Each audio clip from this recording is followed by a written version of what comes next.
away from Bihar election? See, I wasn't part of the leadership mix which was part of the campaign of the Congress party in Bihar. So whatever information I have is only from the media and from what I've spoken to some of my colleagues.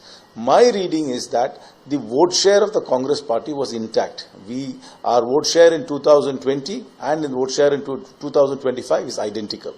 The same is the case with the RJD. What has happened is that the LJP, the Ram Vilas Paswan party, which is headed by his son Chirag Paswan, in the previous election contested separately.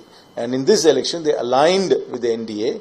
They were handsomely rewarded by given 29 seats and they converted 22 seats. That additional 5% vote made a crucial difference. And also the NDA was able to align with some smaller political formations which are quite community-based, which have dedicated vote banks which went to the NDA. Further, the 10,000 rupees direct cash transfer, in my opinion, was also perhaps a motivation for significant number of women to vote for the NDA. And the AIMM contested separately again this time, which took away some of the votes which would have naturally come to the Congress. So it's only a combination of these factors which has led to this result. And again, in a first past the post system, the seat conversion is always a little more disproportionate than to the actual vote share, and that's expected in this system. That's what happens in the first past the post system. So there is no decrease in the vote share of the Congress or the RJD. Only there has been addition to the NDA's vote share because of strategic alliances with certain parties which were not part of the NDA in the previous election,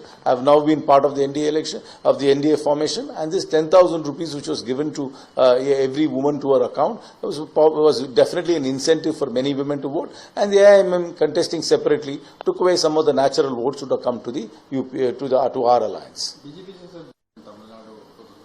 See, this is actually a very uneducated view of state politics. No state election influences another state election. Every state election is independent. See, for example, in the south, in Pondicherry, the Congress wins on its own. It does not mean the Congress is able to win on its own in Tamil Nadu. We win in Karnataka. It does not mean we'll win in Tamil Nadu on our own. So each state has its own political arithmetic. One state's election does not affect another state's election. So what has happened in Bihar has happened in Bihar. That is the result. I accept it. But that has no bearing, none whatsoever, to the elections which are going to come up in Assam, Bengal, Tamil Nadu, Kerala and Pondicherry.